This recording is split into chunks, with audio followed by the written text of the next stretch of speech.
ये आपके जो फाइनेंशियल स्टेटमेंट है ये बनाता कौन है? आपके ऑडिटर। वो या तो सीए होंगे या तो सीएस होंगे। सीएस यानी कंपनी सेक्रेटरी, ठीक है। लेकिन इसको अप्रूवल कौन देता है? जनरल बॉडी, ये याद रखिएगा, ठीक है। अपॉइंटमेंट ऑफ ऑडिटर कौन करता है? General body. आगे ऑडिटर का प्रोफाइल ढूंढ के लाने का काम बोर्ड मेंबर्स का है। बोर्ड मेंबर्स उस प्रोफाइल को बाय लॉ से मैच करेंगे कि भाई ये मैच हो रहा है कि नहीं हो रहा है, और आम सभा में रखेंगे सामने और करेक्ट। ये क्यों हम साल में एक बार कह रहे हैं? हम उस कॉन्टेक्स्ट में बात कर रहे हैं कि कल को हमारा एफपीओ अगर बहुत बड़ा बन जाएगा, इतने सारे मेंबर्स को बार बार बुलाना एक प्लेटफॉर्म पे बहुत मुश्किल होगा, बहुत ज्यादा उसमें खर्च हो जाएंगे आपके, तो इसलिए बार बार नहीं किया जा सकता है। एक बार बुलाइए और ये सारे इंपॉर्टेंट जो डॉक्यूमेंटेशन है, जो अप्रूवल्स हैं, ये आपको करना होगा। एजीएम को बुलाने के लिए जो कोरम है, जितने मिनिमम आपको ये मेंबर्स लगेंगे, वो होता है 25% of your total share holder base. अगर मेरे एफपीओ में आज की तारीख में 100 शेयर होल्डर्स हैं, तो मात्र 25 लोग मुझे चाहिए इस आम सभा को बुलाने के लिए।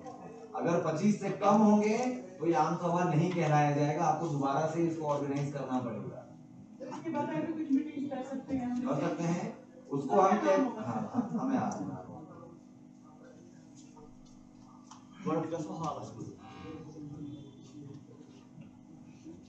उसको हम नाम देते हैं extra ordinary general body meeting या स्पेशल जनरल बॉडी मीटिंग भी हम उसको बोलते हैं। अब समझिए कि आपको साल में कुछ अचानक से एक बड़ा काम लेना है, जैसे आपको कोई लोन लेना है फॉर एग्जांपल किसी बड़े प्रोजेक्ट के लिए। अब आपको चलान मिल गया है, बट आपको जब जनरल बॉडी का अप्रूवल चाहिए तो आप साल का वेट नहीं करेंगे एंड होने का, तो आप एक नोटिस भेजेंगे, और जब तक इसमें 1/4 मिनिमम मेंबर्स या 25%, 25% ये मेंबर्स आएंगे, जितने मेंबर्स आएंगे उसमें भी 2/3 मेजॉरिटी वोट से पास होगा वो सारी चीजें। ये भी याद रखिए आप, ये सारा जो पार्लियामेंट में होता है वो सारे प्रोसेस यहाँ भी लागू होते हैं। क्लियर है? कोरम क्या है? 25% मिनिमम। हम तो चाहेंगे आप सभी को बुलाइए, ठीक है। और इसमें जो भी आपको अप्रूवल लेना है, चाहे वो अपॉइंटमेंट ऑफ ऑडिटर हो, चाहे वो इलेक्शन ऑफ बोर्ड मेंबर्स हो, चाहे वो approval of audited financial statement हो, चाहे वो अप्रूवल ऑफ आपका प्लान, पॉलिसीज और सिस्टम हो, चाहे आपका अमेंडमेंट ऑफ बाय लॉज हो, सब हमने देख लिया इसके पहले। मुझे याद है क्योंकि मैं काफी समय से इस फील्ड में काम कर रहा हूँ, तो मुझे वहाँ यहाँ वो देखने का आवश्यकता नहीं है अभी।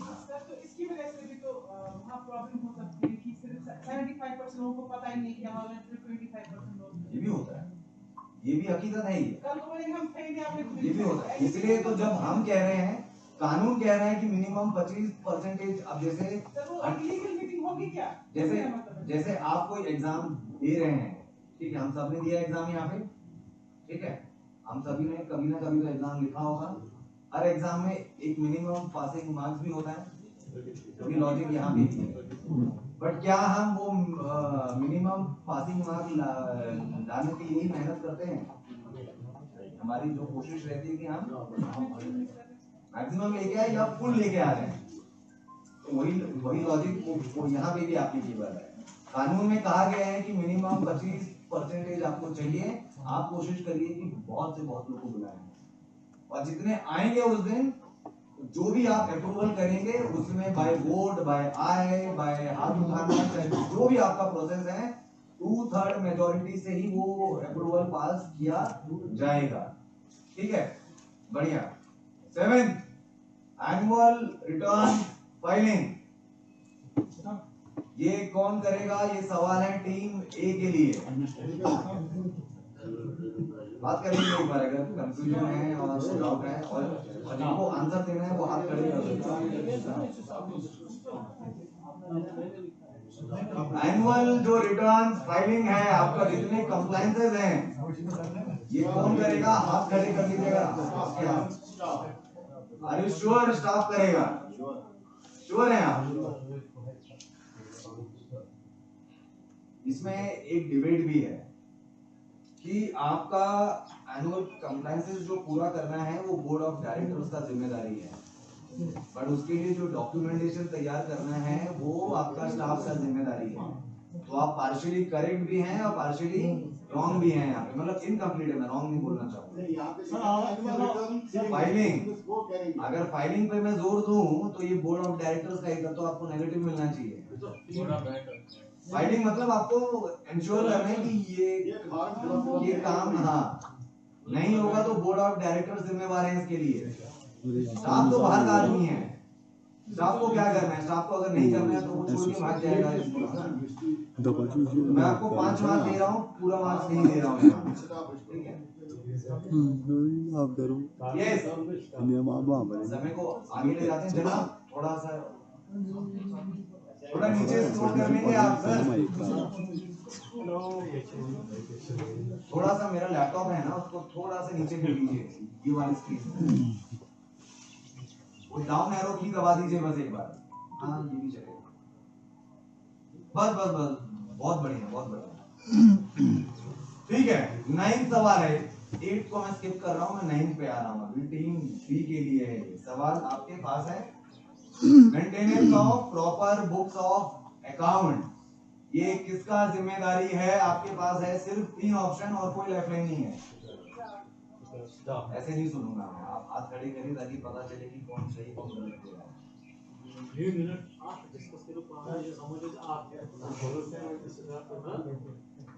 जितने भी आपके एफपीओ में जो किताबें हैं, जो रजिस्टर्स हैं, चाहे कैश बुक हो, चाहे लेजर हो, चाहे टेक्स्ट बुक हो, जो भी आपको मेंटेन करना है, इसका जिम्मेवारी किसके पास है? Who is responsible for this? कोई एक हाथ खड़ा कर दीजिए एक बार और फिर बता दीजिए।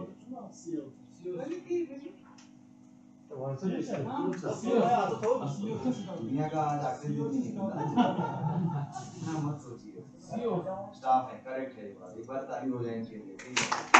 एक -5 से इन्होंने कमबैक किया है, ठीक है, बहुत बढ़िया। अगर सीईओ या स्टाफ इसको नहीं करते हैं तो बोर्ड ऑफ डायरेक्टर इनको निकाल भी सकते हैं, ठीक है? नीचे आ जाइए जवाब।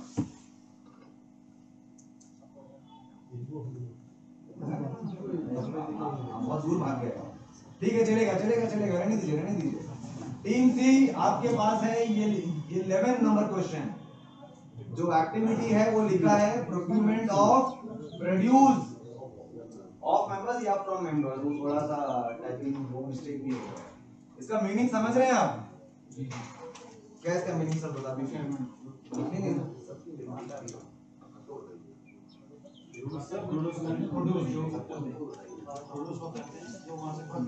करेक्ट। तो मेरा जो फार्मर है, चाहे मेल हो चाहे फीमेल हो, अगेन वो एग्रीकल्चर जो कर रहे हैं वो उनके लिए एक बिजनेस एक्टिविटी है। जो भी क्रॉप वो ग्रो कर रहे हैं उसको बेचना चाहेंगे ना, तभी उनको पैसे मिलेंगे। एक्टिविटी है कि क्रॉप को खरीदना। अब ये किसकी जिम्मेदारी है? जनरल बॉडी की जिम्मेदारी है, बोर्ड की जिम्मेदारी है कि स्टाफ की जिम्मेदारी है? ये सवाल टीम सी के लिए, सॉरी नहीं ऐसे नहीं बात करिए वो, या फिर कोई एक हाथ खड़ा करके बताइए। तो टीम सी ने कहा है बोर्ड, मैं टीम ए को पास करता हूं, बस का पॉइंट नहीं दूंगा। आप सहमत हैं इनसे? बोर्ड से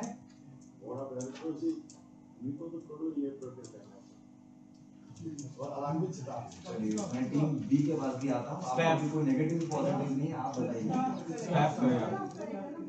आप दोनों बोर्ड क्यों बोल रहे थे बताइए? आप स्टाफ क्यों बोल रहे थे? Staff day to day activity जो भी होगा it should be from staff. आप जोड़ दिए है, मैंने क्लोज कर दिया। आपका काम ये है,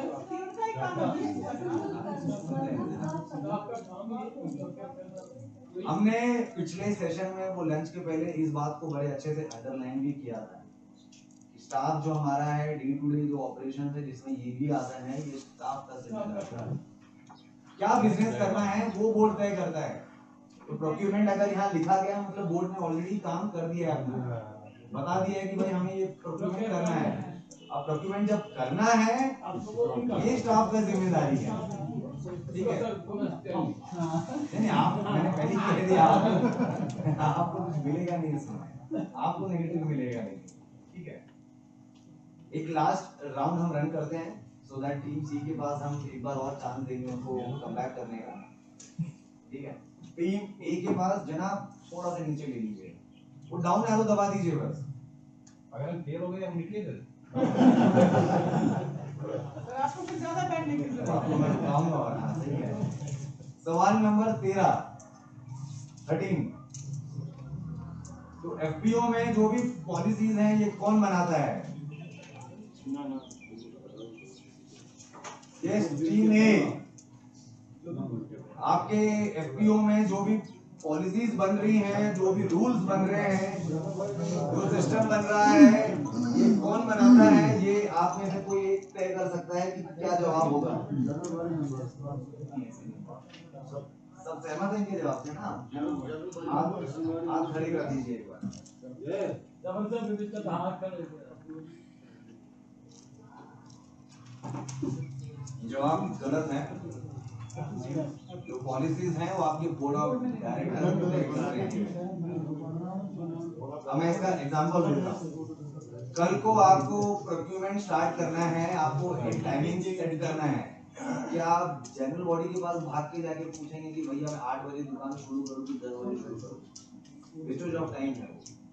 छोटे छोटे एक्टिविटीज हैं, इंपॉर्टेंट एक्टिविटीज हैं जो बोर्ड के पास ही पावर दिया गया है कि आप ये पॉलिसीज, कुछ पॉलिसीज जो टेम्पररी हैं वो बोर्ड बना सकते हैं, कुछ पॉलिसीज जो बहुत लंबे समय के लिए चलेंगी उसमें आपको एक बार आम सभा में वो जनरल बॉडी का अप्रूवल लेना पड़ेगा। बट इस कॉन्टेक्स्ट में जो जवाब हम ढूंढ रहे थे वो बोर्ड ऑफ डायरेक्टर्स है। तो आखिरी राउंड में आके आप लोग अब नेगेटिव में जा रहे हैं, ठीक है। सर हमारा सीईओ तो बिजी था। Team B. सर हमारा सीईओ बिजी था। टीम बी सर थोड़ा सा एक बार और नीचे ले लीजिएगा। आपके बाहर ज्यादा हो गया सर। मैं करता हूँ। क्या शायद आपको लैपटॉप का भी नहीं होगा। एक सेकंड, वो जनाब कहाँ चले गए? तेरा सवाल है ना? अरे हाँ, शायद सवाल ही समाप्त हो गया। हाँ ठीक है ठीक है। टीम बी क्वेश्चन नंबर 12 है आपके पास, recruitment of CEO board of directors. बहुत सही।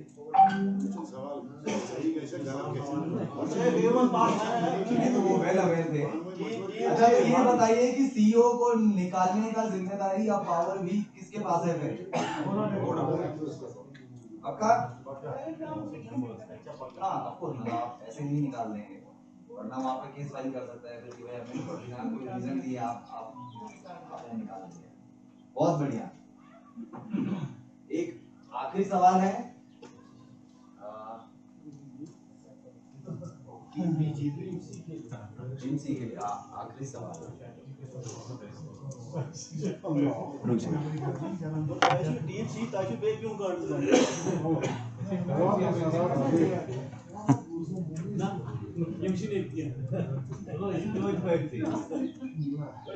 यस पॉइंट नंबर 10 है आपके लिए।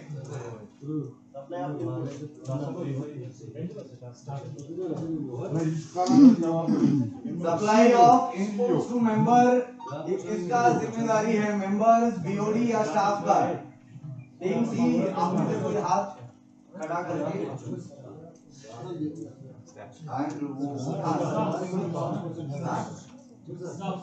श्योर हैं आप? लॉक करें इसको। आखिरी सवाल है ये नेगेटिव क्या था? ये सवाल सही है, मतलब ये एक बार जोरदार ताली।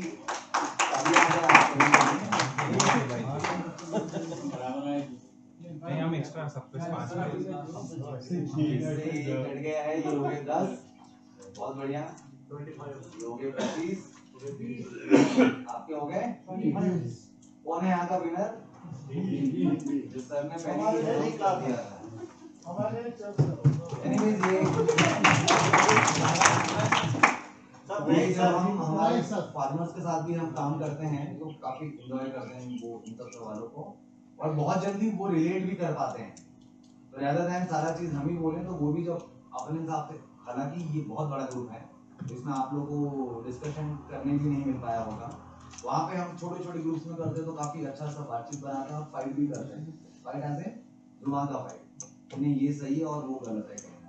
यहाँ से और एक मिसाल हमें मिल गई। हाँ जी हाँ जी। जिनके हमने बिना डिस्कशन किए हुए इन दोनों ने जवाब दिया, दैट मींस हम लास्ट में चले गए।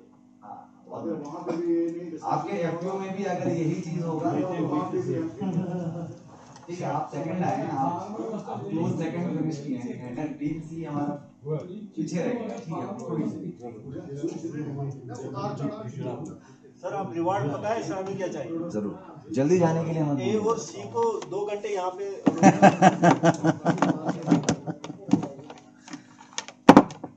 फाइनेंस को चार्ज पे भी थोड़ा बोल लगाने में हेल्प कर। ये रहा ये रहा।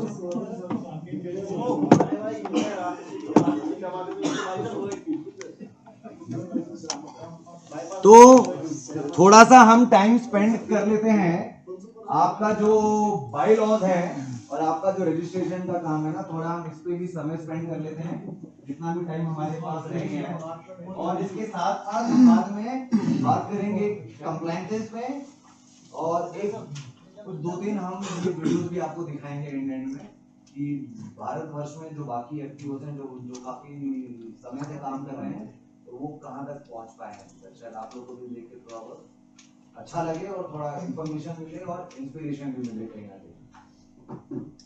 आप जब कंपनीज एक्ट में रजिस्ट्रेशन कर रहे हैं और आपके जो सीए हैं या सीएस के द्वारा आप कर रहे हैं, तो जब आपका रजिस्ट्रेशन हो जाता है तो कुछ आपका डॉक्यूमेंट इस हिसाब से बन के आता है। ठीक है, तो इसमें आप देख पा रहे हैं एफपीओ का नाम कोई पढ़ पाएगा इसमें कहाँ लिखा हुआ है? हाँ, ये वैसे तेलंगाना का एक वो सिचुएटेड है तो इसलिए नाम थोड़ा तेलुगु में भी है, रायतू विद्या। लेकिन जो इम्पोर्टेंट पॉइंट है वो है आपका प्रोड्यूसर कंपनी लिमिटेड। तो जितने भी आपके जो एफपीओज हैं अगर वो कंपनीज एक्ट में रजिस्टर्ड होंगे तो ये कानून के थ्रू वो लिखा गया है कि उसका जो नाम एंडिंग होगा उसमें ये 3 शब्द आने का बहुत जरूरी है, कंपलसरी है इनफैक्ट। तो जो वो एफपीओ का नाम एंड होगा उस सब जगह इसी नाम से एंड होगा, प्रोड्यूसर कंपनी लिमिटेड। इसमें और क्या क्या इंफॉर्मेशन दिया गया है आप पढ़ पा रहे हैं? इसमें कानून का नाम भी दिया गया है कंपनीज एक्ट 2013 और यहाँ पे दिया गया है 9th day of August 2021 यानी 9 अगस्त 2021 को ये एफपीओ ऑफिशियली रजिस्टर हुआ है यानी पैदा हुआ है। ठीक है, और पैदा होने पे वो जैसे हम बर्थ सर्टिफिकेट बनाते हैं उसमें भी कुछ नंबर्स रहते हैं, तो ये रहा उनका पहचान पत्र है। ये ऑनलाइन जब भी जाके आप ये नंबर टाइप करेंगे ऑटोमेटिकली इस एफपीओ का सारा डिटेल आपको दिख जाएगा ऑनलाइन, सभी को अवेलेबल है ये सारा इंफॉर्मेशन। ठीक है, और क्या मेंशन है इसमें आपका और कंपनी के नाम से आएगा, कंपनी का ही है एग्जैक्टली।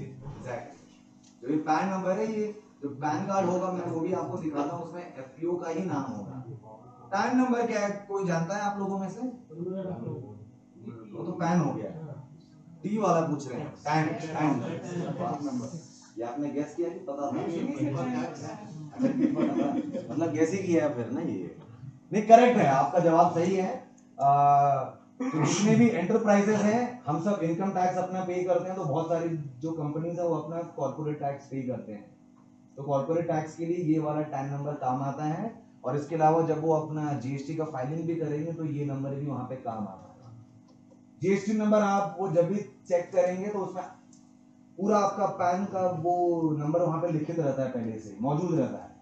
उसमें स्टेट का कोड रहेगा और साथ साथ आपका पैन का नंबर पूरा उसमें मौजूद रहेगा। ठीक है, तो कंपनीज में आप जब रजिस्टर करेंगे सर तो कुछ इस प्रकार से आपका सर्टिफिकेट बन के आएगा, और इस सर्टिफिकेट का बढ़िया प्रिंट लेके फ्रेम लेके आप अपने एफपीओ के ऑफिस में लगाइएगा। ठीक है,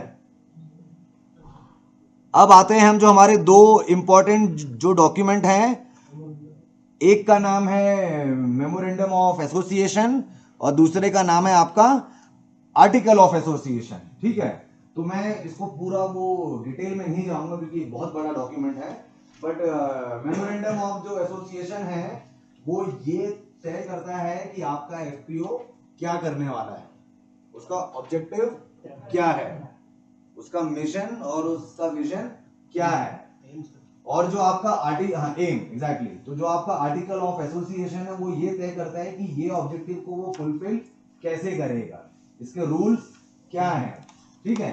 हालांकि हम सुबह से इसी के बारे में सब ये बातचीत बना भी रहे हैं, तो आप देख सकते हैं यहाँ पे फिर से एफपीओ का नाम दिया गया है पॉइंट नंबर 1 में, ठीक है, और सेकंड में दिया गया है कि भाई ये किस स्टेट में रजिस्टर्ड है, ठीक है, और थर्ड में वो जब हम आते हैं तो यहाँ पे क्लियरली मेंशन्ड है कि ये जो हमारा एफपीओ है वो किस किस ऑब्जेक्टिव पे काम करने वाला है। अब जैसे इसमें पॉइंट नंबर 1 गिवन है, production, harvesting, procurement, grading, pooling, handling, marketing, selling, export, ये मुख्य काम है of primary produce.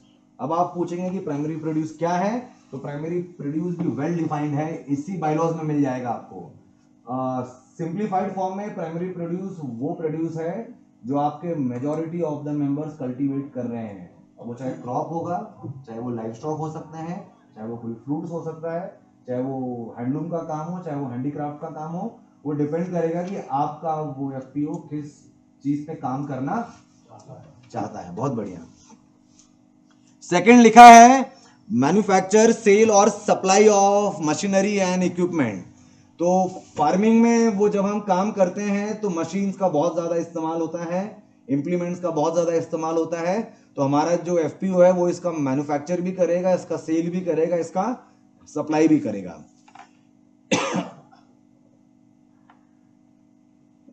Third number point आपको याद आ रहा है कुछ, कहीं से हमने इसको लिया है वैसे,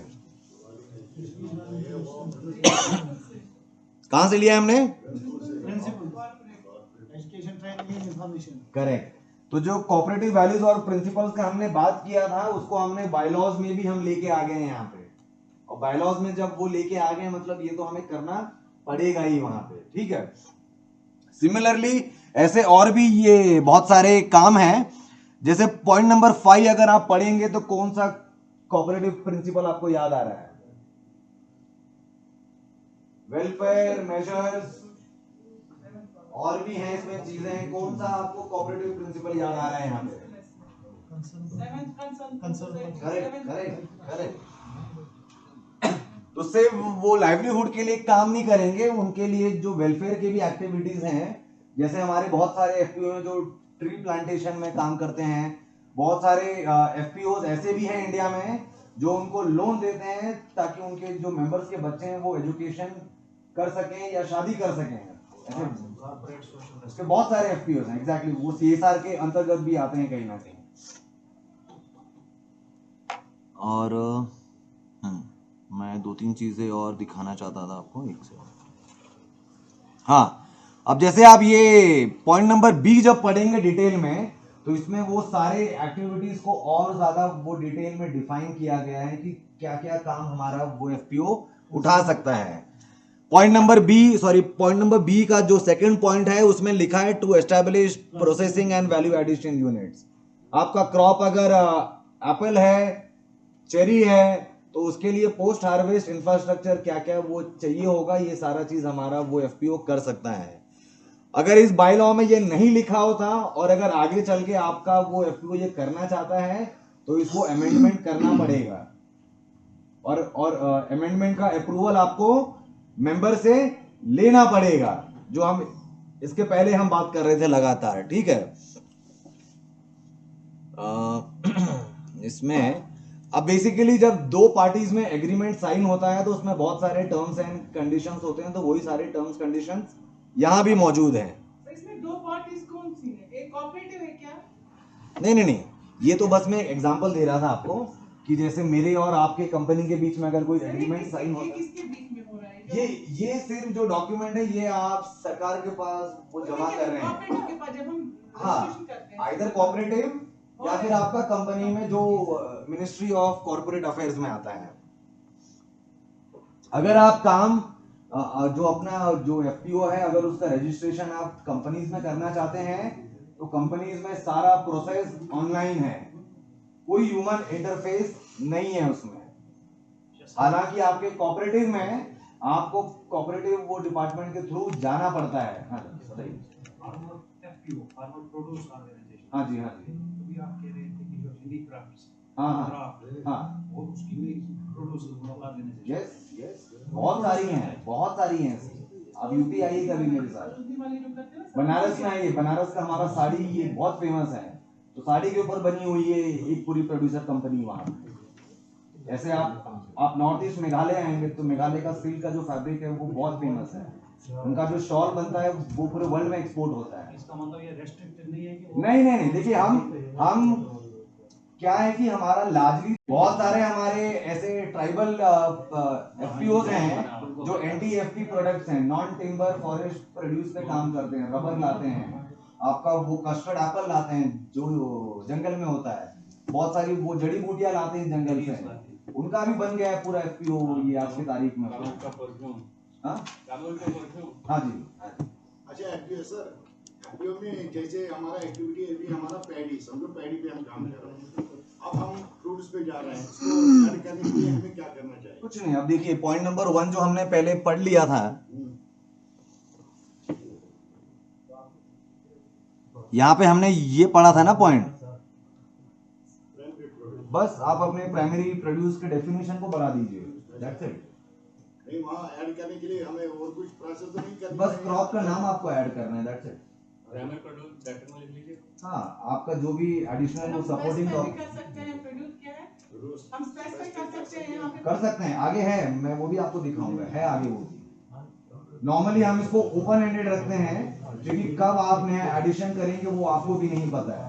अब उसके लिए जब आप इसका अमेंडमेंट करने जाएंगे तो अमेंडमेंट बहुत लंबा प्रोसेस है और उसमें फिर आपको पैसे देने पड़ेंगे ऑडिटर को, तो वो सब अवॉइड करने की वजह से हम प्राइमरी प्रोड्यूस में मेंशन नहीं करते हैं कई बार कि क्या क्रॉप में हम काम करने वाले हैं। पूरी रेस हो जाएगी कि आपके एक्टिविटीज में नहीं, ऐसा कुछ ऑब्जेक्शन नहीं है, ऐसा कोई ऑब्जेक्शन नहीं है।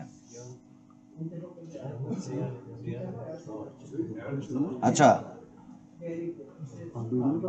लंच ब्रेक के वो जस्ट पहले मेरा किसी एक साथी से बात हो रहा था, शायद सर आप ही से बात हो रहा था मेरे हिसाब से, तो हमने बात किया था शेयर कैपिटल के ऊपर। तो शेयर कैपिटल में भी 2 टाइप होते हैं, मैं इसको रेज कर रहा हूं।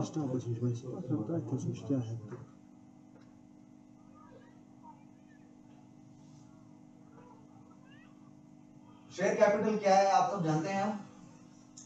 हाँ नाम थोड़ा जानते हैं? शेयर कैपिटल बताइए, जो भी जानते हैं बताइए। शेयर कैपिटल मेहनत मेरा चले जाएगा। भाई मैं जानता हूँ, बाबा जानते हैं। Okay music okay. ये मेरा रोजमर्रा से एफपीओ है, ठीक है? कंप्यूटर बढ़ने के लिए हमें एक शेयर कैपिटल देना पड़ेगा। एग्जैक्टली, इसमें बहुत सारे हमारे फार्मर्स हैं। जब वो कैपिटल देंगे शेयर का, तब वो मेंबर ऑफ एफपीओ बनते हैं। फार्मर्स इनको पैसे देंगे जिसको हम कहते हैं शेयर कैपिटल, उनको मेंबरशिप मिलती है। इनको मेंबरशिप मिलेगा और ये इनको सर्विस देंगे। फिर ये ऑपरेशनल मैकेनिज्म में तो हमने पढ़ा ही था ना, ये सारी चीजें आपने खारिज कर दिया है क्योंकि आपको नहीं पता है। शेयर कैपिटल हार्ड मनी है, आप पैसा दे रहे हैं, आप कंपनी का शेयर बाय कर रहे हैं। ये 1 वे ट्रैफिक नहीं है, ये 2 वे ट्रैफिक है।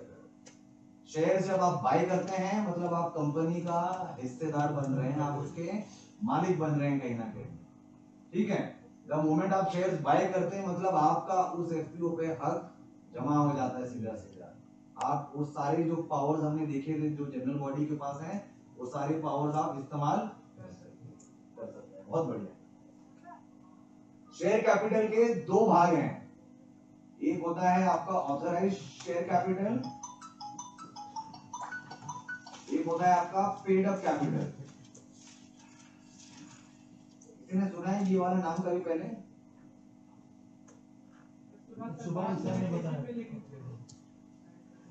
यहाँ पढ़ रहे हैं आप? क्या लिखा है, कोई पढ़ना चाहेगा? The authorized share capital of the company is rupees 10 lakh उसके बाद इसका मतलब कोई बताना चाहेगा? इसका मतलब कोई बताना चाहेगा? कंपनी का शेयर कैपिटल 10 लाख है। Authorise share capital authorise share capital और डिवाइडेड है इनटू 10%। कोई शेयर मार्केट में है यहाँ पे हमारे साथी में? हम वो काम ही नहीं करते। इसमें अरे ये अच्छा काम है, इसको आप खराब क्यों बोल रहे हैं? पूरा वर्ल्ड शेयर मार्केट में तो चल रहा है आज के तारीख में। नहीं, लॉस कहाँ नहीं है सर। अगर आप यही प्रिंसिपल पे काम करेंगे तो कोई फार्मिंग नहीं करेगा आज के तारीख में। सबसे बड़ा रिस्क सेक्टर तो वही है फिर। इसका मीनिंग ये है कि हर एक शेयर आपका 10 रुपए का है और इस कंपनी के पास 1 लाख शेयर मौजूद है बांटने के लिए, यानी टोटल 10 लाख का ये शेयर कैपिटल जमा कर सकता है। ठीक है, यानी 1 लाख शेयर ये लोगों में बांट सकते हैं। नहीं सकते हैं, अपर लिमिट है एग्जैक्टली।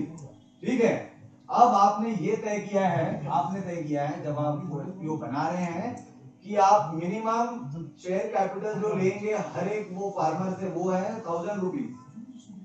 सिर्फ एग्जांपल है, प्लीज इसको आप हार्ड एंड फास्ट रूल मान के मत चलिएगा, ये सिर्फ एग्जांपल है। ठीक है, हमने कहा है कि हर एक शेयर होल्डर, हर एक फार्मर जब शेयर होल्डर बनेगा पैसे देके तो मिनिमम चाहे वो मेल हो फीमेल हो अगेन उनको 1000 रुपीज जमा करना पड़ेगा। 1000 रुपीज को अगर मैं शेयर्स में लिखूं तो कितने शेयर्स हो जाएंगे? कैसे हो जाएंगे 100 शेयर्स?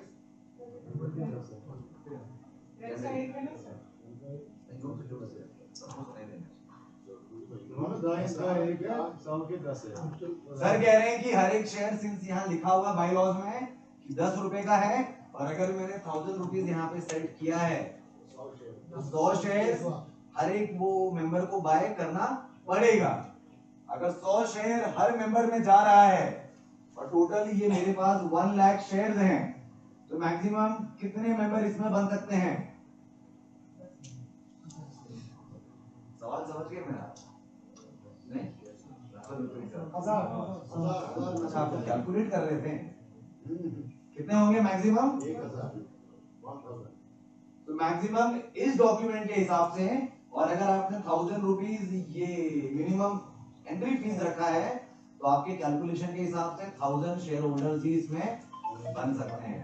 तो जो ऑथराइज शेयर कैपिटल है जो हम यहाँ बात कर रहे थे, ये मतलब है कि आपने अपने कंपनी का वैल्यूएशन क्या रखा है, वैल्यू क्या रखा है, ये आप सेट करेंगे।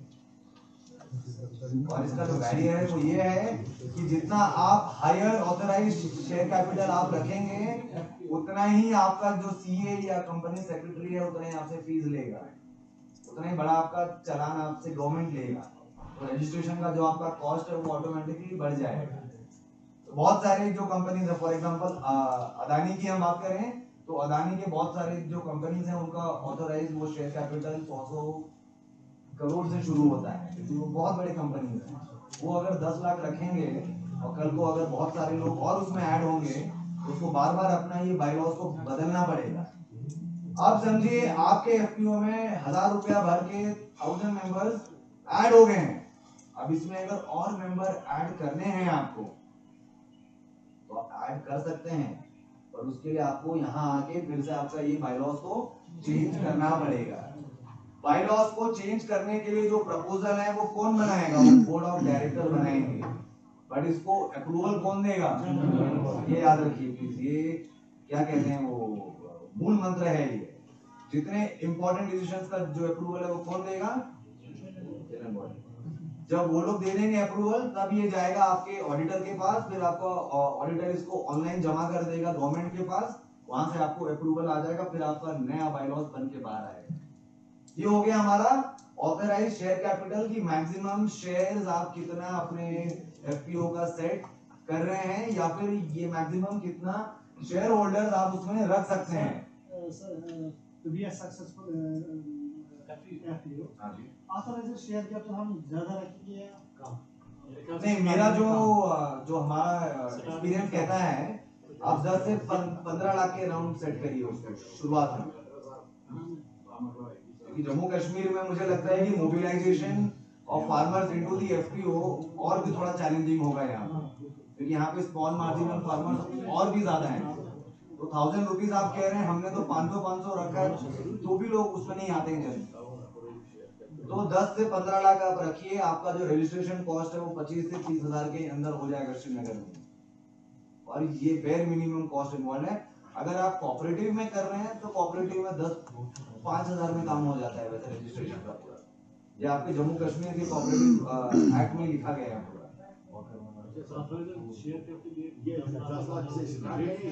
नहीं, इसका जो मिनिमम है वो 5 लाख होता है, ठीक है, मिनिमम 5 लाख होता है, और जब आप उसको बढ़ाएंगे भी तो वो 5 के मल्टीपल्स में बढ़ेगा, यानी 10 से आप 11 लाख नहीं कर पाएंगे, 15 करना होगा, 20 करना होगा, 25 करना होगा, या 10 से आप सीधा 1 करोड़ भी जा सकते हैं।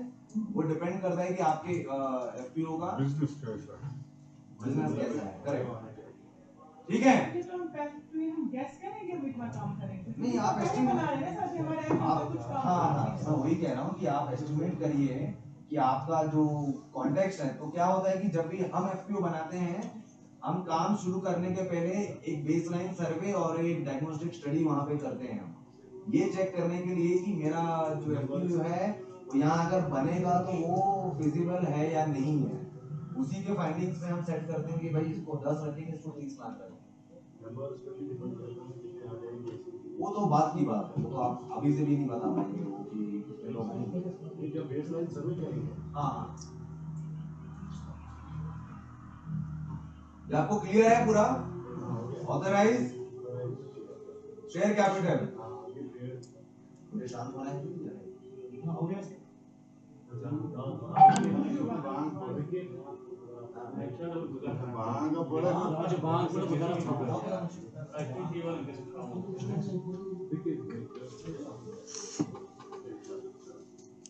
क्लियर है यहाँ पे। अब सेकंड है paid up capital. Paid up capital हकीकत में आज के तारीख में जितना पैसा जमा हुआ है या जितने शेयर होल्डर जुड़े हैं उसको हम कहते हैं पेड अप कैपिटल। इसी एग्जांपल को मैं आगे बढ़ाता हूँ कि ऑथराइज आपने वो यहाँ पे रखा है 10 लाख रुपए, ठीक है, और समझिए आज के तारीख में आपके यहाँ पे 1000 रुपया वो देने वाले सिर्फ 100 लोग जुड़े हैं। 100 फार्मर्स आपके मेंबर बने हैं और हर एक ने 1000 रुपीज दिया है। टोटल कितना पैसा हो जाएगा? 3B में मैं माइनस कर दूं, मतलब 1 लाख है, ठीक है। मेरे एफपीओ के बैंक अकाउंट में 1 लाख रुपीज जमा है, मौजूद है, वो मेरा हो गया पेड अप कैपिटल। ऑथराइज क्या है कि बायलॉज के हिसाब से मैक्सिमम में कितना पहुंच सकता हूं। अगर आपका पेड अप कैपिटल कल को ज्यादा हो रहा है तो आपको इसको बदलना पड़ेगा, फिर रेज करना पड़ेगा। क्लियर है? बहुत सिंपल डेफिनेशन है ये, करेक्ट। कल को अगर आपको कोई पूछेगा तो आप उस पोजीशन में होने के लिए आप उसको ये बता सकें कि ऑथराइज्ड और पेड अप में क्या डिफरेंस है, ठीक है। थोड़ा सा आगे हम बढ़ते हैं।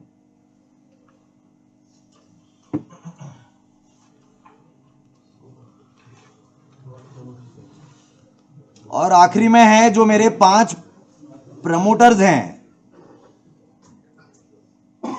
जैसे यहां पे आप देख सकते हैं, एक प्रमोटर है वो जिसका नाम है गोविंद, एक है वो जिसका नाम है बालाजी, एक है वो जिसका नाम है लक्ष्मणा, एक का नाम है ये दीपक, एक का नाम है गजानन। इन्होंने 10 प्रमोटर्स के थ्रू इसको रजिस्टर किया है। एफपीओ जब आपका कंपनीज एक्ट में रजिस्टर होता है तो मिनिमम आपको 10 फार्मर चाहिए ही चाहिए, समझ रहे हैं आप? 10 चाहिए मिनिमम। वहां से आप शुरुआत करेंगे, वो आपके कंपनी के पहले 10 प्रमोटर बनेंगे और इन्हीं 10 प्रमोटर में से 5 आपके बोर्ड ऑफ डायरेक्टर भी बनेंगे। तो बस इन 10 में इन्होंने एक महिला को भी रखा है। हम तो आपसे प्रपोज करेंगे कि आप जितनी महिलाओं को रख सकें उतना ज्यादा आपका एफपीओ बहुत अच्छा चलेगा। ये हमारा 25 साल का अनुभव बता रहा है। हमने जब कभी महिलाओं के साथ काम किया है तो महिलाओं को फाइनेंशियल ये मैनेजमेंट पुरुषों से बहुत ज्यादा अच्छा आता है। ये आप पुरुष होने के नाते नहीं एग्री करेंगे मेरे साथ, बट ये हमारा ये जमीनी जो इंटरैक्शन है और जो अनुभव है वो ये बताता है। महिलाओं को लेते हैं। जितने सक्सेसफुल एफपीओज आज के डेट में ये इंडिया में है, अगर मैं उसको नंबर्स में देखूं, टॉप 10 में से 8 हैं जो ऑल वुमेन एफपीओ हैं टोटल। अब इसके पीछे भी अलग से एक लंबी कहानी है, हम उसमें कभी और बात करेंगे, ठीक है। ये हो गया हमारा मेमोरेंडम ऑफ एसोसिएशन। आपने यहां देख लिया है कि मेमोरेंडम ऑफ एसोसिएशन में पहले बताया गया नाम, फिर बताया गया आपका स्टेट, फिर बताया गया कि आपके ऑब्जेक्टिव क्या क्या हैं इसमें, ठीक है। अब आते हैं हम आर्टिकल ऑफ एसोसिएशन में। आर्टिकल ऑफ जो एसोसिएशन है इसको मैं ज्यादा इन डिटेल नहीं जाऊंगा यहाँ पे।